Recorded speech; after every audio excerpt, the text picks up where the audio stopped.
Hi, good afternoon, ladies and gentlemen, and dear teacher. My name's Hassel. I'm the group leader. Welcome to our video report. Our topic is the Kepler Space Telescope, and our members include Harvey, Ian, and Hassel. Let's continue our video report. Introduction. The Kepler Space Telescope is the retired space telescope launched by the National Aeronautics and Space Administration on March 7, 2009 at the Cape Canaveral Air Force Station in Florida. So as you guys can see the picture here is the Air Force Station in Florida. Furthermore, the Ball Aerospace Technology was responsible for manufacture of the flight system, and the construction was managed by Jet Propulsion Laboratory. The Kepler Space Telescope was active to detect the planet-sized planets obtain other stars, and Kepler space revolve around the Sun and constantly observe the stars and planets that may have the life condition. And let's welcome Harvey to continue our video report. Hi, I'm Harvey. Let's start with the location of the Kepler telescope. As you can see, the Kepler telescope travels along a heliocentric orbit which has 1.0133 AU semi-major axis and 372.57 days of period. The reason why it's located here because NASA found that at this position, it can minimize the torque force on the telescope to make it most stable. And then it's EM radiation.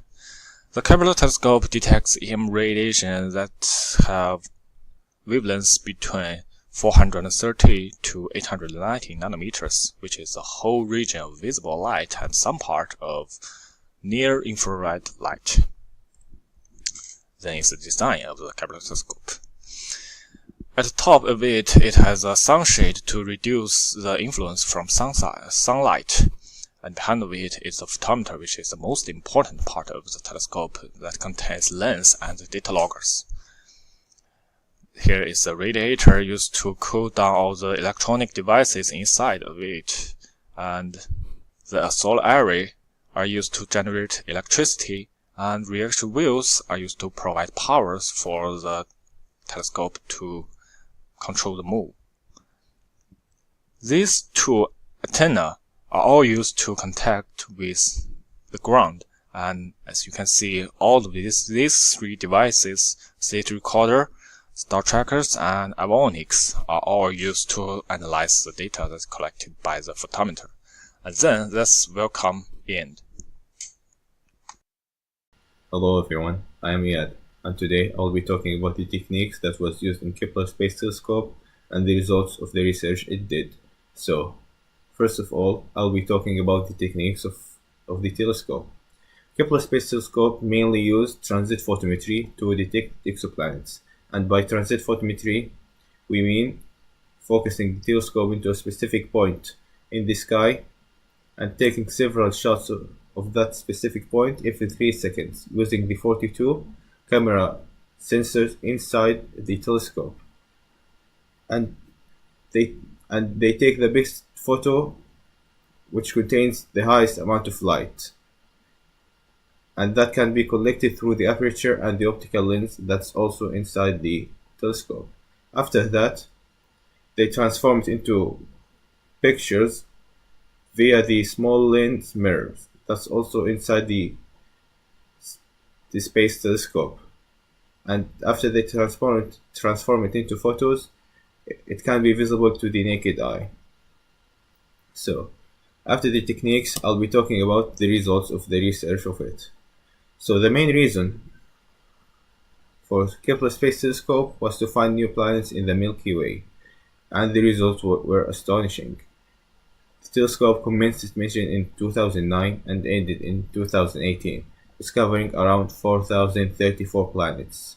Some of them are confirmed and some of them are highly confirmed, but still needs more research. And this photo here summarizes most, if not all, of the results of the Kepler Space Telescope. Thank you all for listening, and I'll leave you with the conclusion with Hassel. Hi guys, welcome back and thanks Harvey and Ian video report. Let's go into Kepler missions. First, I'm going to talk about the transportation photometry, which is similar like the last Friday we did experience. If a planet across in front of the stars, then the brightness will be observed decrease by the Kepler telescope, and this technology is called transportation photometry. In order to collect the data and the location and understanding of the Earth in the universe, Kepler was given the task of the observing planets and stars in space. Many countries, including the United States, want to participate in the front of the Kepler telescope mission because this task will discover many human discoveries they have never seen before, and may lead to the subversion of the scientists' foundation and discovered to the date. In conclusion, Kepler Space Telescope began his first mission in 2009 and retired to 2018, during which time he observed the uncountable planets and stars, perfectly performed to observe the changing celestial bodies in the Milky Way, and send the valuable material information back to the ground. After he completes the first mission, he changing to the K2 program and tried to find a planet suitable for human habitation. In 2018, due to its own device damage, NASA officially announced its retirement. And that is the all video report. Thanks guys for watching and hope you have a nice weekend.